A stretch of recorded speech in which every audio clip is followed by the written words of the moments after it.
नमस्ते प्रणाम। हमारे चैनल में सभी भाई बहन का बहुत बहुत स्वागत है। तो प्लीज़ आप लोग आइए, एक प्यारा सा छोटा सा कजरे गीत सुनिए, शायद आप लोगों को पसंद आएगा। तो ज़रूर आप लोग सपोर्ट कीजिएगा, शेयर कीजिएगा। बहुत छोटा सा प्यारा सा कजरे गीत है। सती हो माना मोर कहनवा जिन जायो नहीं हरवाना। सती हो माना मोर कहनवा जिन जायो नहीं हरवाना। जिन जायो नहीं हरवाना। सती हो माना मोर कहनवा जिन जायो नहीं हरवाना। सती हो माना मोर कहनवा जिन जायो नहीं हरवाना। जिन जायो नहीं हरवाना। बिना बुलाए जा जिन नहीं हरवा। बिना बुलाए सती जा जिन नहीं हरवा। माई पपई आदर न करी है भैया मुहवा फेरी है ना।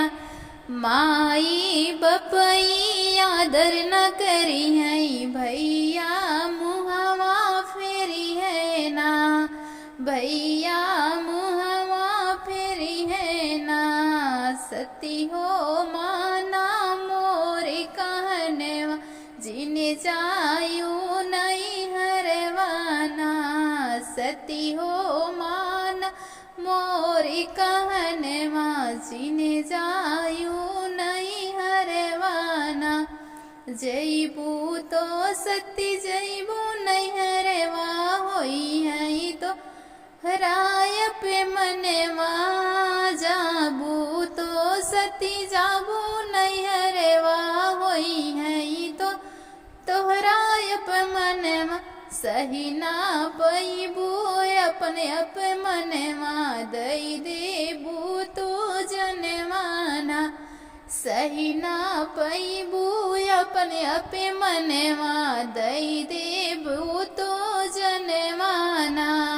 सही ना पैबू अपने अप मनवा दई देबू तो जनवाना।